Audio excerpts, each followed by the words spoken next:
Hello and welcome to Crafting a Revolution, the podcast. My name is Katie Freeman and I'm one of your hosts. Every Wednesday and Friday, we bring you episodes of female and non-binary makers of all kinds from all over the world. Today's guest is Scout. Scout is she's a sculptor, glass artist. I feel like Scout just does a lot of good combining of mediums. So I don't want to speak too much for them. I'll let the interview do a lot of speaking for them instead. But excited to have Scout on and get to learn about her journey and background and finding her voice. I think that's a really good message that came through. And so I think that will resonate with a lot of you.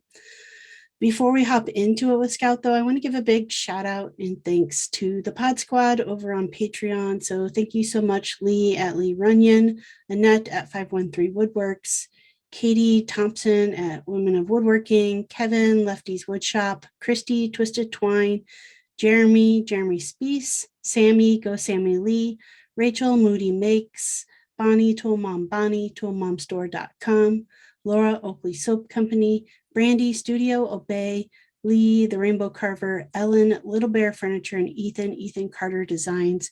Thank you all so very much for your ongoing support, helping to produce 2 episodes a week every week.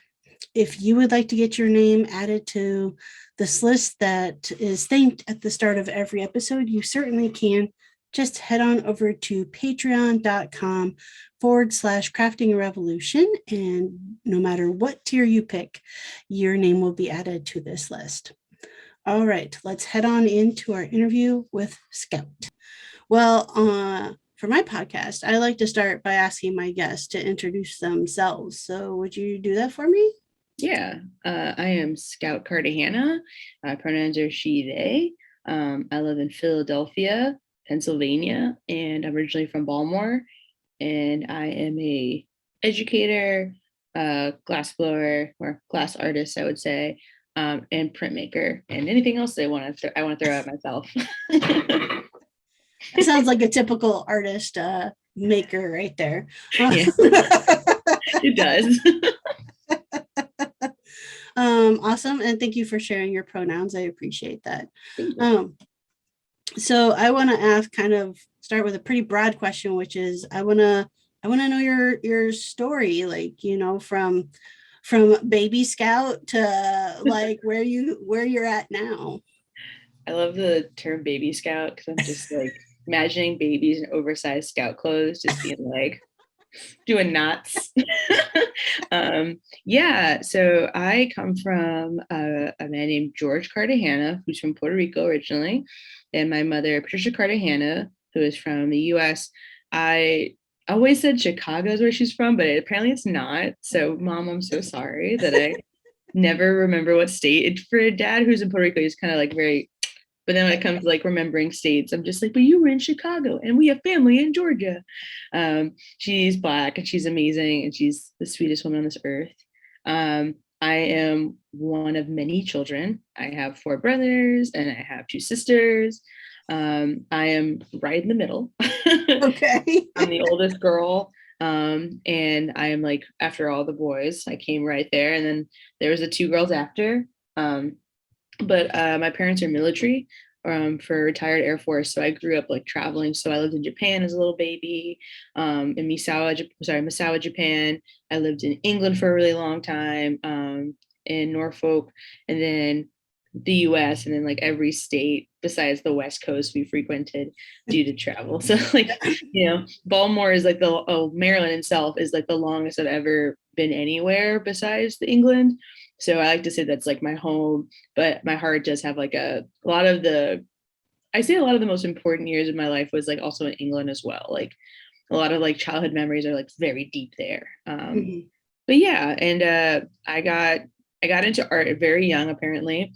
I was super into Sailor Moon. So my dad would like take her VHS covers of her episodes and you'd put it to a glass window and put paper over it and tape it. And I would just like trace it all the time. I was super into out of the box. So I was always trying to like have my dad build me forts. Super into like the medieval concept at a very young age. I was like, I'd like to be a knight, which is really funny. Because I'm just imagining me like in combat boots and a diaper, just being like, this is it. This is the look I should wear. No shirt. But yeah, it was pretty cool. And then my dad really fostered my that artistic part of my life. He's always been like, when you're famous, I'm gonna keep your little elementary school drawings. So when you're famous, you have a book and then you can get published. And I'm like, that's so cute. And then when I got older, I was like always into art. I was super bad at math. Without anyone realizing, I was super dyslexic when it came to like numbers, though I loved reading. So they were kind of like, it's weird how that works out. I'm like, I have a terrible attention span. I'm also really bad at like with dyslexia, but also I can read 100 books in like a month at a very young age. But yeah, so I guess in high school, I would say, well, also in elementary school in England, I had art teachers who gave interest in me and saw that I was really interested in the arts and like kind of pushed that at me and were like, do you want new materials? Would you like a different project? And like they gave me an opportunity to kind of just like express myself in the way I wanted to. And whether that was drawing a billion manga or anime characters to a little bit older, drawing like portraits of rappers in the old like Byzantine style, which I didn't realize I was doing until like I was like, oh, I was on it. Yeah. I drew Biggie as like a saint. That's kind of awesome, but I didn't realize it. I was just like, this is cool looking. And once I finished high school in Maryland, I was kind of just like, I don't know if I can go to school for anything else besides art. Like I couldn't see it. Like I was like, oh, I maybe wanted to be like a theater manager because I was really into theater. And then I was like, oh, maybe I'll just like be like a librarian. And then I went to my first year at MICA in Baltimore, Maryland Institute College of Art, and fell in love with printmaking and illustration. Dove head in. But the only thing was I couldn't keep up with illustration because it was into the very like Adventure Time era. And also people were using computers all the time for illustration. And I didn't have that access in school. No one really taught me how to use computers to do that way, not even Photoshop. And I wanted to do photography. So I was like totally lost. And I was even told by a teacher, like, you're not going to be able to make it at all. And I was like, cool, I'm here in college to learn how to use computers and stuff. And they're like, no, actually, you're here to strengthen what you already know. And I was like, oh, cool. So if I don't know how to do graphic design, that's it. I just have to teach myself or somehow pick it up from a friend. So I ended up very quickly dropping illustration after 2 years. And printmaking, I loved it, but I needed a break. So I moved to Texas, Austin, Texas, to live with my best friend. And once there, you know, it was Austin, Texas in 2015, I believe, or 14. And it's just like partying and punk shows and metal shows and drinking a lot. Like to the point where I was kind of just like, I'd like to sleep in today. And they're like, no. And I didn't really do art for a few years because I was kind of discovering myself and like learning about music in the way that I really wanted to, like wanting to play in bands and stuff. And then I got sick with an autoimmune disorder. It's called HLH. It's a very long name. Anyone can Google it if they'd like to. I cannot pronounce it half the time. But I got really sick and I thought, oh, maybe it's a tolerance to like drinking a lot. Maybe I just need a break, or maybe I'm just running around too much, working like 4 jobs, because that's what you do when you're young, sadly. But I got super sick and ended up going to the hospital. My family's all in Maryland. And then before I knew it, I woke up in the hospital and they were like, you are dying. Like your body's failing on you. And they didn't know what was going on with me. My parents all came to basically support me and or basically to see me off, kind of, sadly. But some doctor pulled a Dr. House move and just was like, try this. And they did. And I like went up. I got a lot of like support from him, and he looked into me more and gave me the attention I needed, which is not often in medical with people of color that we get that kind of attention and like push. I'm very lucky, and saved my life. And then I started the journey for chemotherapy. And once I started chemotherapy, I moved back to Maryland with my family to be closer to them and to be able to bring my dog with me, who he was not happy about the change. He had to be in a U-Haul for a few days with my parents from Texas. But yeah, and I finished chemotherapy like a year and a half later, luckily. It wasn't very long. And as soon as I finished, I was like, I gotta get the hell out of here. Like, I gotta get out of my place I went to high school. I have to get out of here. I cannot be here. So I looked to Philly, because there's a lot of art schools out here. And I was like, I get back into school. Like, I gotta get my life together. Like, this was a horrible experience. I gotta shake it up a little bit. Gotta go over here. But yeah, I moved to Philly and got accepted into Temple at Tyler School of Art and Design. And as soon as I got there, I saw glass. And I was like, always wanted to try this, and I transferred in. So a lot of my credits were kind of wishy-washy with the school. So I was like, well, I'm going to be here longer anyway. Let me see if I can try something new. I know how to do printmaking. Just can strengthen my skills there, but I'd never done glass. And then from there, I went from 2D to 3D and have not stopped. And I tacked on art education as well, because I've always wanted to be helpful to those because someone helped me. And also the representation for having a Black art teacher was zero. I've never had any besides the cooperating teacher I'm with now. And I've never seen a classroom with primarily Black students in art who are making projects they feel proud of. So this is like my first time seeing this. And I'd not like to be like a freedom writer style teacher, but I do want to make a difference, but also it's something that I think childhood me really wanted to do. So I like to say I'm an artist, but my favorite thing in the whole world is art education, because if no one took a chance on me, I wouldn't be anywhere near where I am now. Amazing. Yeah. A lot to unpack there. No, a lot going on. You're good. I'm like, oh, where do I want to go first? I think I do want to specify when you say glass artist, what type of glass artist, because I know that there's different types of glass artwork. Yeah. It's so funny, when I first started doing glass, I really was into hot blowing. I was working in the studio with multiple people, and the heat. I don't even like sweating, but I definitely have lost a few eyebrows and put a full face of makeup on in order to have it on my shirt. Yeah. But the community that's in there and oh, I need this. Can you help me? No questions asked. You have just to be clear about your what you say, and someone's I got it, or they will help you fulfill your dream because they see it too. It's always been super inspiring, because printmaking is pretty independent for the most part, besides maybe litho or sometimes screen printing, but it feels very just on your own, which I do like. As a very Labrador Retriever type of person, I'm very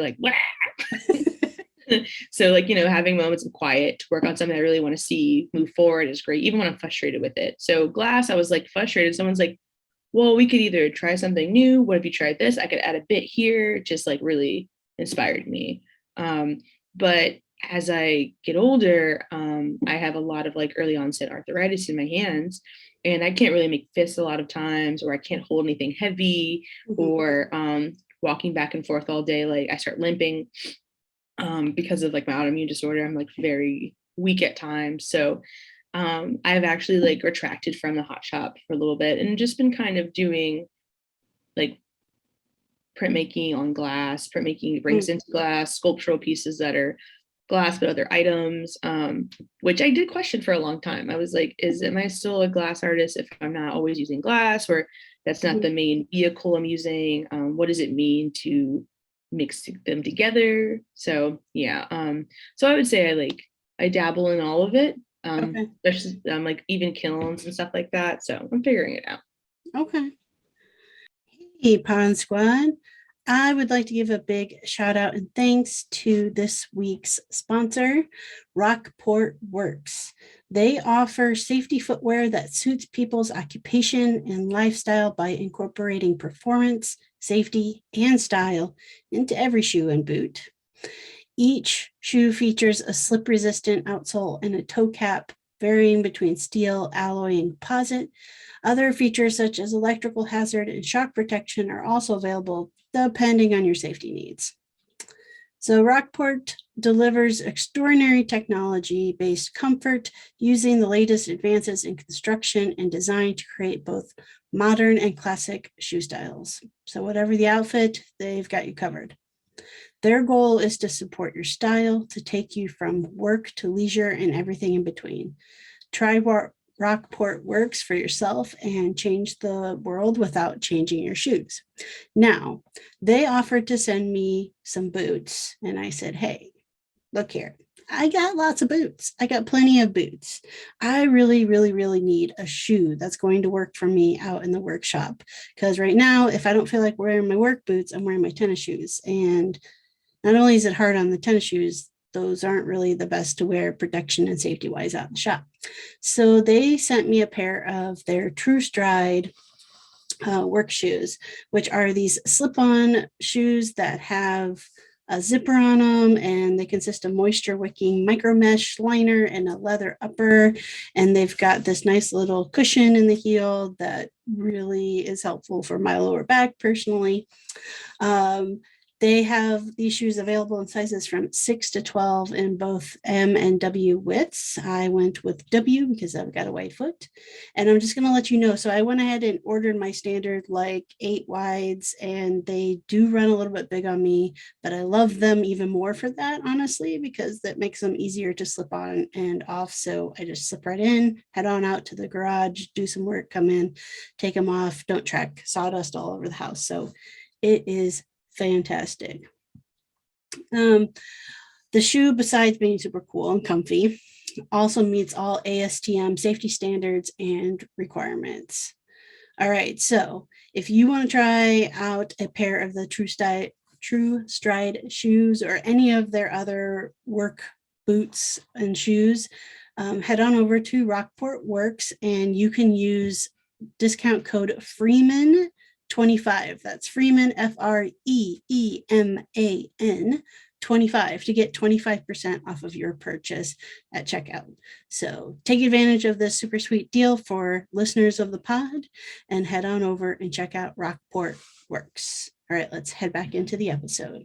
And I would say an outside set of eyes would say, I think it's cooler if you're mixing in other things, because personally, I'm one of those people who likes to try to mix up mediums too, and kind of be like, what can I do? Like, what's the limits here?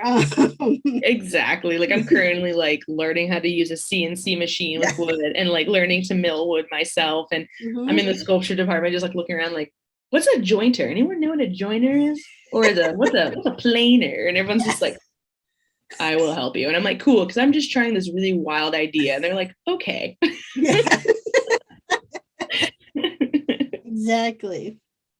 So I do want to I found it interesting when you said, like, I think you used the term freedom rider educator. And so I am I do want to dive in a little bit. You have, I would probably say, like, two probably really rich ancestry to come from, both Puerto Rican and Black. What did it feel like being you growing up, and even your memories in England? I would imagine there weren't a lot of people who looked like you in those spaces. Yeah, I will, because of the military aspect, like I was like, I feel like I was visiting different places, but I was enclosed in this area. Like when I came to the US, it was like more suburban, but when I was like in the UK, we lived like near chip businesses, above buildings. We lived in tiny little cottage houses. We lived in like half of a mansion for a dude who like he outfitted the mansion with like knights armors and tapestries, which was like pretty cool if you're reading Harry Potter for the first time, to be like, oh my gosh. Here I am. Yes. It's just like, he had like 2 Great Danes, and it just like that kind of like almost didn't seem real sometimes, but sometimes it'd be like really rough, where you're just kind of like, I looked around and it'd be like maybe a few children of color besides me. But we were all in this like unit of like the military. Like we're always traveling. They call us like the the dandelions, I think, whatever, because they're always blowing in the wind somewhere and setting seeds new places, which is really cute. But yeah, like, I mean, I didn't really grow up with like the aspect of what a home was. Like my Mhm. family, my parents made everywhere a home, but I wasn't like, this is my childhood Right. home, you know? So, you know, I did not see a lot of kids of color. I didn't really have any educators of color as well. And it was wild because I mean, there's tons of people of color in England. There's tons. Yeah. I just was in this like military base of not seeing many, but there's people of color in the military. So it's like, you know, the interactions are a little weird because I get called like white most of my life, especially when I got to middle school or high school, mostly high school. The way I talk, the way I dress, the things I'm Mhm. interested in was like considered white culture. And I was kind of just like, I didn't know what that meant for a long time because I was just like, I'm just into things that other people have gotten me into.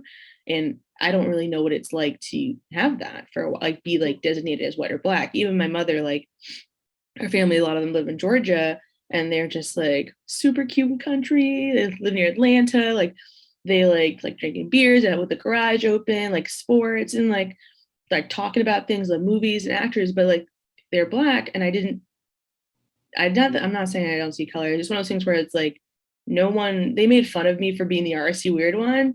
And I knew that I was different from there, but they still loved me. Mhm. So I didn't see that as disconnect. I was just kind of like, I was othered in a way that was really interesting by family. And then I went to my Right. dad's side and they're Puerto Rican. I was othered in a way that I didn't speak Spanish. And I also was just like listening to them talk and doing this back and forth, like watching a ping pong match. I was just like, what is happening? And then they would pinch my cheek and tell me I'm beautiful in Spanish and then be like, rub my back. And it was just very loving on both Right. sides. Right. But I knew that I didn't like fit in either way because Yeah. of like the traveling and because I like am like mixed race. So it was very interesting. But as far as education goes, like it, I looked in a room full of kids who didn't look like me. Mhm. But we all grew up like traveling. So it was like that was their only thing that we had together. So for a long time, I didn't see myself, which is really weird, as like black or Puerto Rican. I just saw myself as like a kid in school. And when, you know, obviously injustices happen, racism Yeah. is creeps in with childhood, they push their racism in slowly but surely they'll get it, you know, and you kind of realize like, oh, there's a line here. And Mhm. people are putting this line down, and I can either go one way or the other way, or I can see if there's a way that I can make my own. And so for years, I've like held anti-blackness, I've held like othering, I've held this like mixed race trauma dialect, and like, you know, the slam poetry style of me like, who am I? But kind of just scout. And I Mhm. am proud to be black and proud to be Puerto Rican, but definitely grew up not seeing a lot. Yeah. I was gonna mention because I haven't finished listening to the audiobook. I'm Still Here Oh by yeah. Austin Channing Brown. And um, she speaks basically that same kind of experience. Like I think she went to a Catholic school, and Mhm. it was all pretty much all white. I think she said there was like fewer than five, I think, of children of color, and so she would have a maybe a little bit similar experience of like when she went and saw family then, or Mhm. like would go spend the summer with her black family, cousins and stuff like that. They would call her white because she didn't understand some of the black cultural references and didn't have the same dialect and all of that stuff. And so you know obviously I have no reference to what that experience is like myself. But I think it was eye-opening to hear it there and then to you explain the same situation.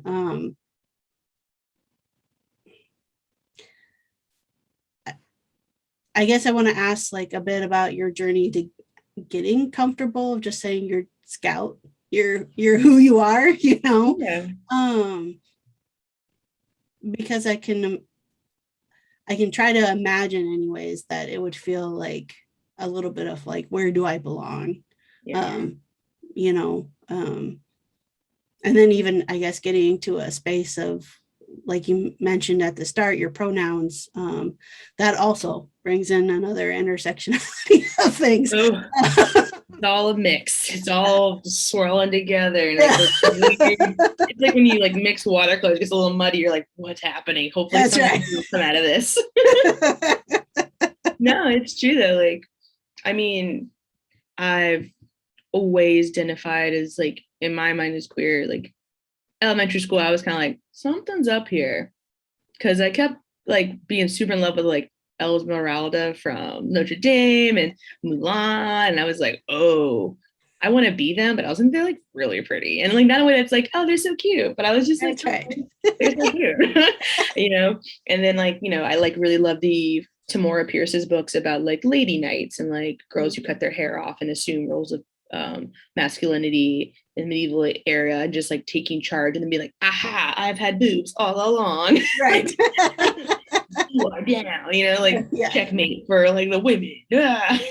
But also, you know, just like as I got older, like I also like was very just like very proud and very into like feminism at a very young age because I was like, you know, I read a lot about 50s and 60s and I was like, whoa. But I knew I was ignoring a part of that history, which was like about African Americans' struggles in that. So when feminist movements or even disability movements were going on, they were still excluding like Black women or Black people in general. Even in the queer dialogue or like LGBTQIA community, we have ignored a lot of the injustices that happen to Black folk who fall within that. And finding identity as like queer was like one thing, which is wild to find. Like as like a woman, when I identified as a woman at a young age, I was like, that was one step. And like standing up for that and like body positivity and like then it was queerness. And my parents were like, that's cool. Luckily I had a lot of support. My family was like, we hear you, we understand you, we love you. My mom and my dad might not understand all the time, but they're not gonna be like, they're just very like, cool. I mean, we have no idea how to talk about it half the time, but my dad will send me like a queer, like wore Demi Lovato and be like, hey, look. And I'm like, thanks, Dad. He like gave me Demi Lovato's like a journal book. And I was like, oh, thanks, Dad. You know, so it's like really cool that and then my parents are watching like visible, like queer people on TV and stuff like that. Like shows like Insecure even. So it's really interesting seeing that, that grow, but that was next step. And then the hardest part has been being Black and knowing that that's multifaceted, I guess I would say, and that there's no one way to do it, and that my Blackness and my queerness are like together because there are Black queer people in this world. And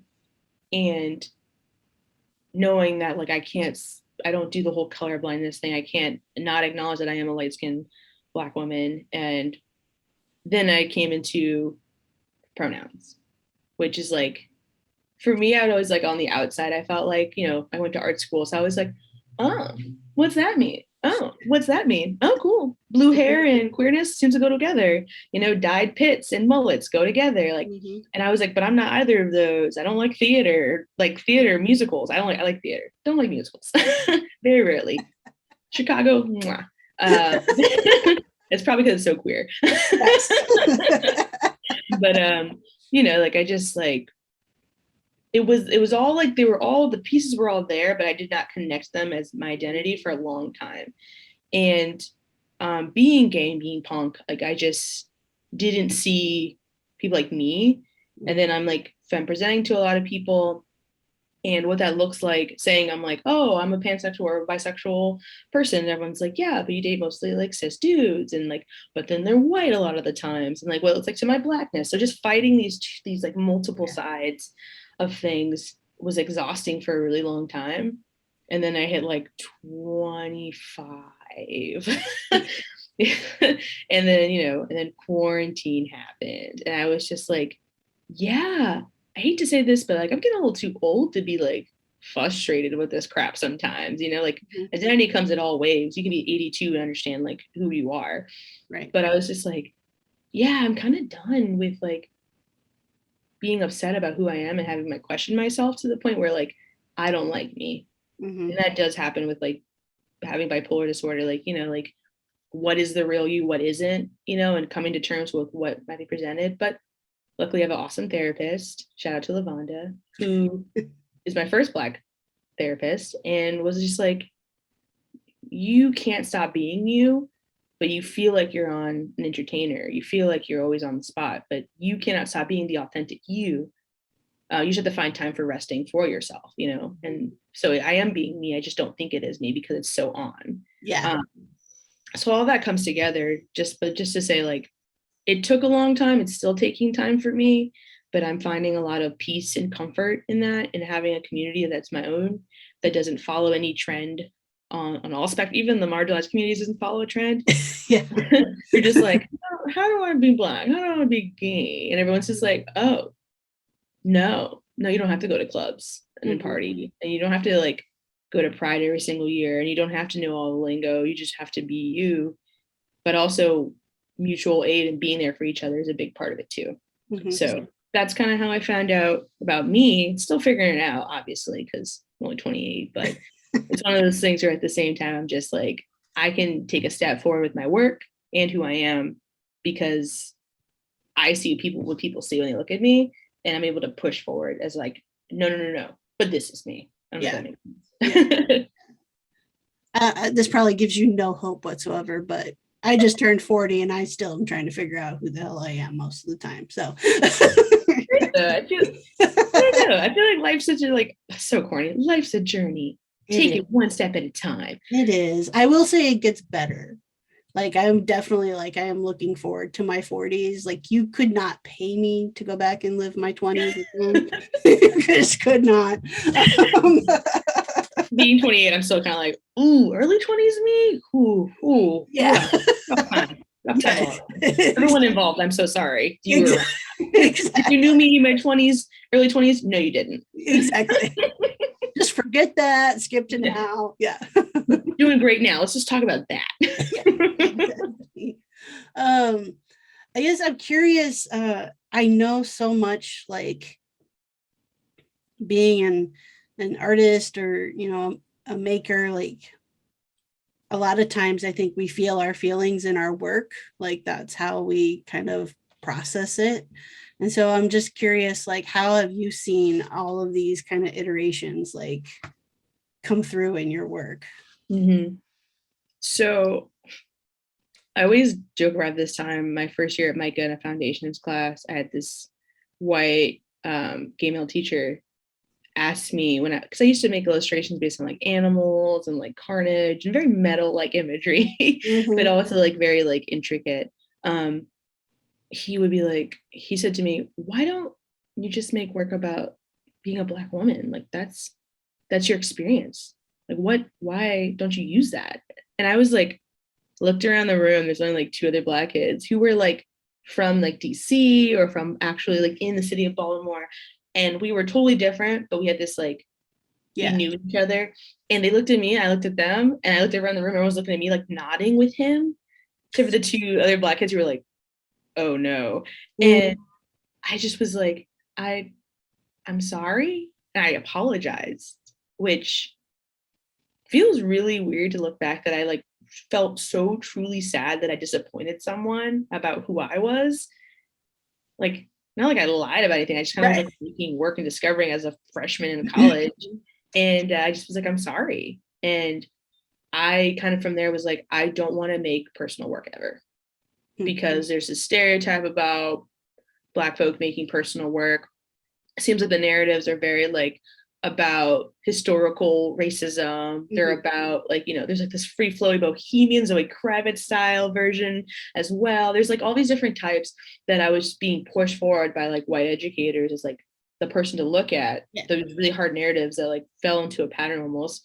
And I didn't see where I would fall in. Like, yeah, I think the injustices were super terrible. And I mean, more of it was terrible. Like, and they hold us back to this day, and white supremacy is still running rampant despite us what we think now.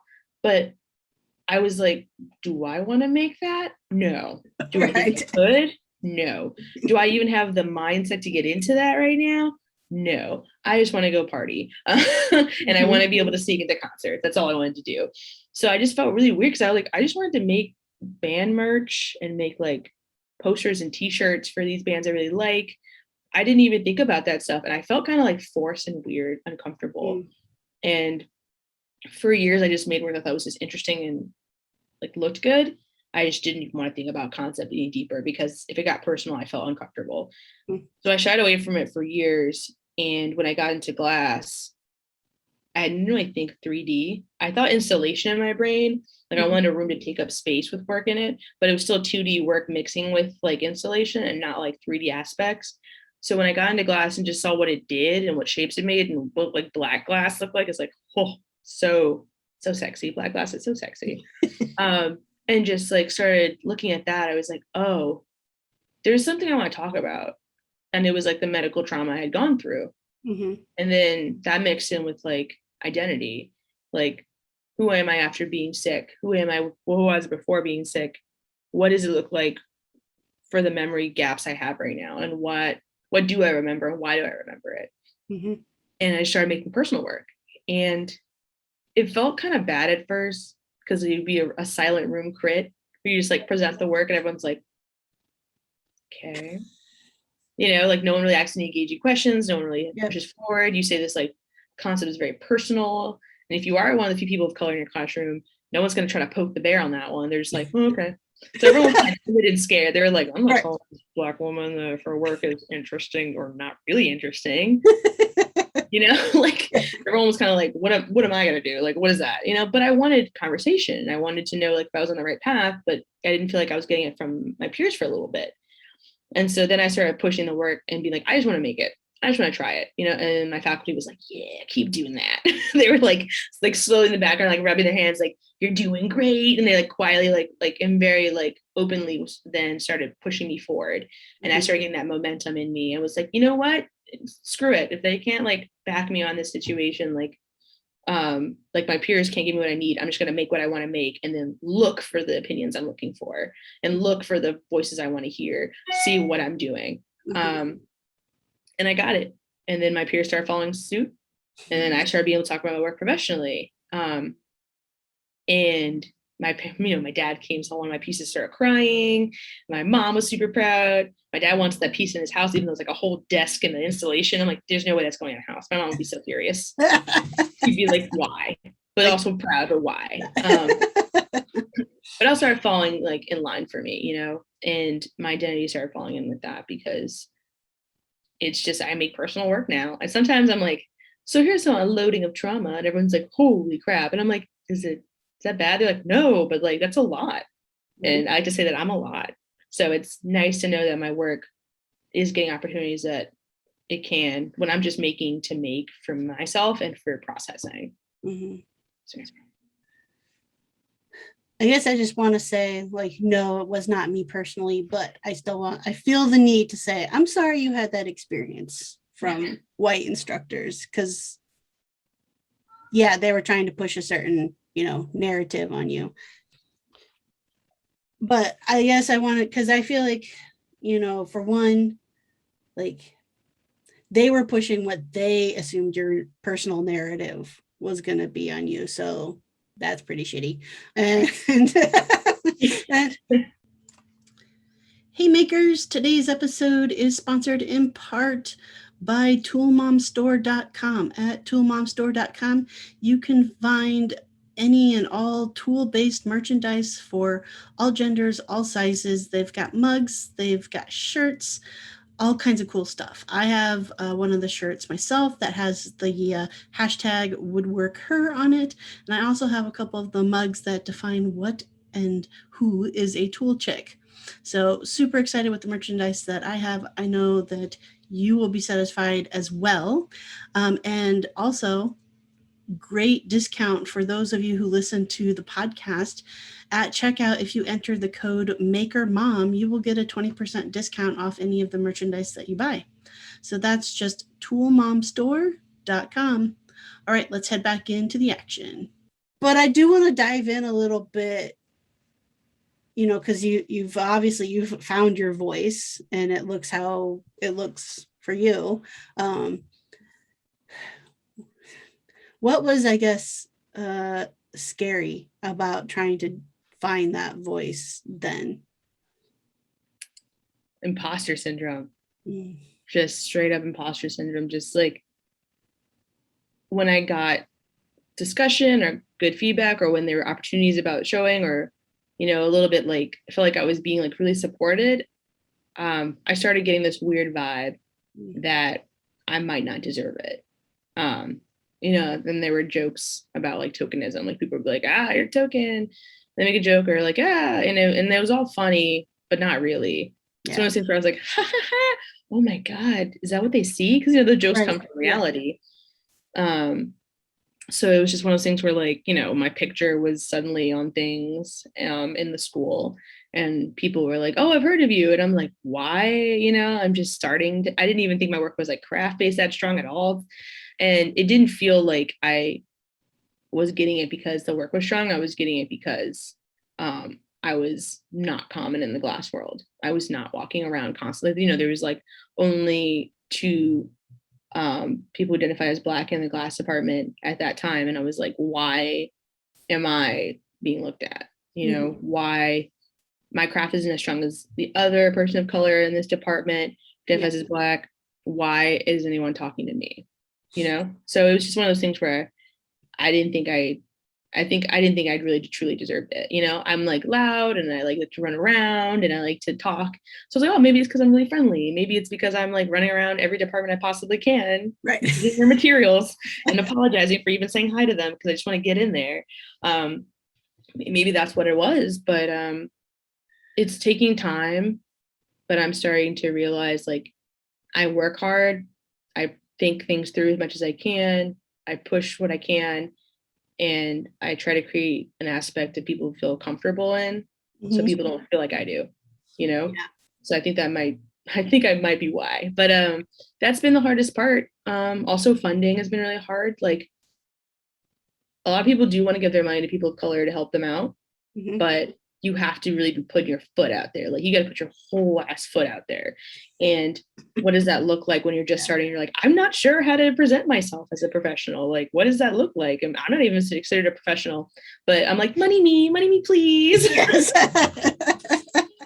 Like, I feel like that. So it's definitely something as well. And I'm really thankful for the faculty that at Tyler, because especially Tyler Glass, because I'll be like, hey, I'm really struggling. And they're like, what can we do to support you?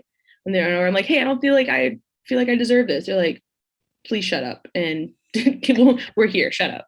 And, it's just like stuff like kicking the pants kind of stuff that I really need to hear and also support. So I have a community, which is really great. And you can still question and dissect and like even like criticize those kind of communities. And that's very important to how they grow. But I am thankful that I found people who will be like, yo, straight up, if you don't know what to do, we'll help you out.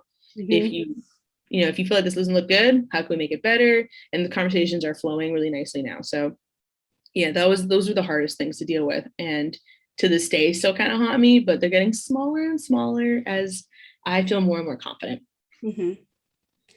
Well, and the reality is like, I don't know if this is your experience or not, but definitely mine. Like, I am not a person, which will probably be somewhat shocking to the people who listen to this podcast because they think this about me, but I am not a person who makes myself vulnerable, like ever, like in any relationship or anything. So the most vulnerable I get is showing my work to somebody else. Like, I'm not somebody who easily shares like verbally or even written my experiences. And so it's like, I don't know, it's like you put it out there and you're just, at least personally, I'm just waiting for somebody to knock it. And then it kind of reinforces in my head the like, yep, I knew I was crap at this. Like, that's where my mind goes with it. No, I see that. No, it's true that like being vulnerable in an artistic way is different than being vulnerable like verbally or even in writing. Even when you start writing about your work, you're trying to help piece people to see your work, understand it. And then when you are putting the work in front of people, everyone's just like either takes it in or there's like, what? And like you're putting yourself out there, like exposed, like chest out, skin off kind of stuff. Like it's just one of those things where like I had a silent room for a long time and then I didn't. And then I felt overwhelmed by the responses. And then I started getting responses that I could see that were good and bad, that was like helped me grow. And I started getting to a flow of it. But there are times someone just like will be like, ask you a question, and I'm like, oh my God, what am I doing that? Oh, Right. oh, I'm gonna go in my room right now. I'm gonna go listen to like Sarah McLachlan. I will remember you really loudly, which I've been doing a lot. I'm so sorry to everybody in the studio. For some reason, that song it played at my graduation high school slideshow, and I can't stop thinking about it. But you know, I just think about sad puppies when I think about that. See, I think of that or graduation, and I think that Sarah McLachlan is not happy with the energy in the studio. She's like, "Excuse me, what? I did not do that, but here I am. Why are you playing at me at funerals?" Yeah. I'm Sarah McLachlan. She's like, "Play Fiona Apple. I don't know, do something." Right. I'll just play Bjork at my funeral. So everyone will be like, "This is what we're gonna think of when we think of funerals now." Army? Oh my God. Love it. I'm keeping track of the time, and I want to make sure we pivot some into being an educator. And you mentioned like you have a co-teacher who's also Black, and then most of your students are Black, and that being a, I guess a new experience for you. What are you enjoying the most about that? I'm enjoying things like a lot of these, they grew up, this is a city, and I didn't grow up going to school in a city. So I'm learning so much, about the cultures and language and the struggles and the joys that they experience. And just like, it was so funny when I first moved here, I was talking to my partner, I was like, "Y'all got on the subway to go to school? I only saw that in Gossip Girl. That's so cool." Right. He was like, "Yeah, it's not that glamorous." I was like, but it's cool. Right. Like 7 in the morning, your mom in a robe just like staring at you, like, and you're like, "Hey, I guess I'm gonna get on the bus now," Right. It's like, that's a privilege in itself, but I didn't see it as that. I just thought, I was like, "Oh, I wish I lived in the city in New York and on a subway." That's cool. So it's just like, these kids amaze me in the way that they've like adapted to this. And then like I talk about how I adapted to my life and the struggles they grew up, the struggles when I grew up, just like sharing stories. But I really love these kids. Like our school there's like a huge Polish community around the school, but there's a large like Latinx community, there's a large Black community, there's kids that are like Eastern European in my class, there's a strong like Asian community in my school. It's like just so, I hate when people go, "This is so diverse," but it's like, it's really diverse, and Philadelphia itself has been that for me, and I love it. There are pockets of areas where I definitely did not feel like that was the case, and they made sure that I knew that was the case. But there are parts where I'm like, the community is so rich with experiences of all different levels, and then they unify over like Philly over everything, Philly, and I'm like, yeah, I'll get into it too. Flashback to the Super Bowl, that was the most like I've ever felt for a city since I left Baltimore after we won the Super Bowl. I was like, this energy is ooh. But like just being able to see like little goofy nerdy Black kids who I was like, who are like little goth kids walking around just like think they're so big and bad because they just have a bad attitude. I'm like, "Oh, are you like dead things?" I'm like, "Same." Yes. And like one kid was like, "Miss, what were you like when you were our age?" I was like, "Oh, middle school?" They're like, "Yeah." I was like, I was dressing just like you did, boots and chains, or I wore like, my mom forced me to change.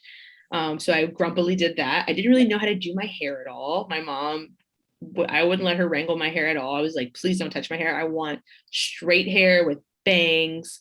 I want like soft red hair," like things that are not gonna happen to a young Black kid. Not at all.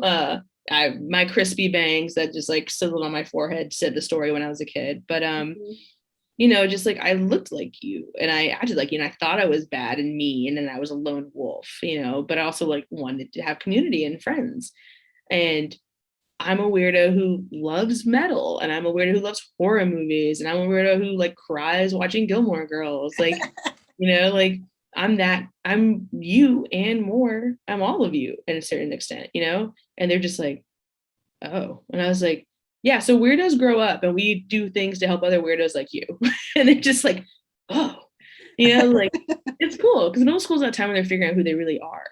And everyone's like, "Oh, I could never do middle school." I'm like, elementary school is like soft and young and chaotic, and you're doing everything for them if you're just the art teacher. And then high school, they're just like, I'm an adult, I don't even want to be here. Or they're Right. just like really strengthening who they are going to be as a professional or whatever they choose for their future. There's a lot of like intensity in that. And I feel like middle school is a perfect little mix of just puberty, BO, and attitude randomly, but also like sweetness and kindness. And I could see they want attention, the days they don't want attention. Just like, I don't know, like there's kids who were like yelled at me all the time. And then now they're just like, hey, miss, look what I drew. And I'm like, oh, you little sweet baby.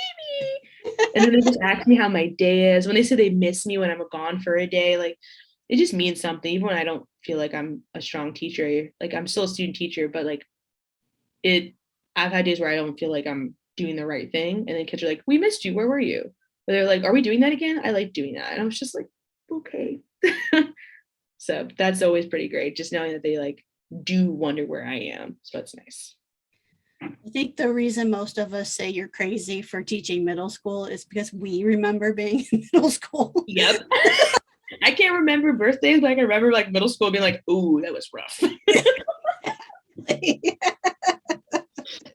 That was a terrible time for everyone involved. And I feel like no one liked middle school. Like no one was like, oh, I shined or I grew up to my best self. Everyone was like, I was terrible. The world was terrible. Yes. Please, MIB erase it from my mind. I hated it. Yes. Exactly. Exactly. I moved in the middle of middle school, moved towns in the summer between 7th and 8th grade. Same. Horrible. Terrible time to move because you're just like, oh, there's so much going on with me. Do I reinvent myself? Which I would try to do every time. I'd be like, I'm actually from England and I have an accent if you hear it. My eyes change color. I'm wearing 2 different colored contacts. Like I thought I was so mysterious. And I'm like, no, you are not. You're a middle schooler. I'm half cat. They're like, no, that is not a thing. Yeah. I love it. Well, I think I saw in your bio, you have an art show coming up. Yeah. Do you want to take some time and share about that? Yeah. So I have a solo show. I earned a fellowship at the Da Vinci Art Alliance here in South Philly that allowed me to make a body of work and have a solo show. Due to quarantine cutting my senior show short, literally like a month later, it was supposed to be my senior show. They dropped that axe. We were like, we'll be gone for like a few weeks. Right. Boom, boom, fast forward. So I never got to have my senior show. We tried doing it over the computer and everything like that, but there's just so much that you don't get to do. Yeah. And so this is my opportunity, it feels like. I have this. That's why I applied for it, because I just really wanted to make up for the work that I was been busting my ass on. Mm-hmm. So it's November 3rd, it starts, but the reception is November 4th. It goes to the 24th of November. It's the Da Vinci Art Alliance, South Philly. It's just me on the first floor. Accessibility wise, you really can't get in. There's 2 little stairs, so it's a little complicated because it's a historical building, but we're going to hold a virtual show too. And then I'm going to document everything as well, because of course. But this is a really cool opportunity, I think, because this is the work that I've been wanting to make for years. I've been growing to make, and even the things I had planned for the beginning of this year have completely changed, and why I'm scrambling in the wood shop right now. Like, I got to build a giant Monstera cabinet, and everyone's like, what? And I'm like, I got like 17 days. That's totally fine. Everyone's like, okay. So sure it is. Doing it, so it's like, I'm scrambling, and with student teaching being Monday through Friday from technically 7:30 a.m. to 3:19 p.m. and then studio time 3:30 to whenever I get out of the studio. It's a really rough one for me right now, but I just can't wait to show people what I've been avoiding them for. Like, this is why I only talk through Instagram messages. I'm like, hey, what's up? Bye, I love you. Yeah. Dog. So I'm very excited for this. And then, there's going to hopefully be more opportunities in the future too. Awesome. Well, Scout, I have thoroughly enjoyed this time chatting with you. And I want to give you a chance to let people know, besides the show, where can they find you at and follow along with your work? Yeah. So because I am the age I am, Instagram is fantastic. My is Scout Cartagena Makes. Cartagena is spelled like in Colombia. It's a quick Google. That's where I usually post my stuff. I'm working on making my website better, but I'm sure you Google search Scout Cartagena. There's a website or really terrible pictures of me at punk shows. I'm so sorry. I'm working on becoming a professional, I promise. Yeah, that's where you can find me, and you can find me spouting whatever I want to talk about if you ever see me in person. Awesome. Well, thank you so much for taking time on Sunday morning to chat with me. Oh, thank you. It's a really nice 65-degree day out. This is awesome. I love doing this. Thanks for having me. Yes. All right. So again, that was Scout, and I will include the links on how you can follow along with them in the show notes for today's episode. So where do you find those show notes, you may ask? Well, first, check the description on your podcast app that you're listening to this on. Or if you happen to be watching this on YouTube, check the description box down below. And lastly, you can head on over to freemanfurnishings.com/podcast and get today's episode and show notes, as well as all the previous episodes and show notes. So you can go check that out. Make sure to follow along with the podcast at Crafting a Revolution on Instagram. And if you enjoyed today's episode and any of the previous episodes, make sure that you hit subscribe and follow so you get those notifications when new episodes come on out. When I am not making podcast episodes, you can find me designing, making, power carving, furniture and home decor, and also dancing. I frequently shop dance. So if that sounds like up your alley, definitely head on over to freemanfurnishings.com and at Freeman Furnishings across pretty much all of the social media platforms. I'm active on a daily basis on Instagram and pretty close to daily on TikTok, both of those at Freeman Furnishings. So come on over and say hi. All right, it's the end of the week. I hope you all are have had a fantastic week, and I hope you have a just fantabulous weekend ahead of you. And as always, let's go craft a revolution. Got something they wanna say. Solution for the toxic masculinity. Pollution is the constant evolution.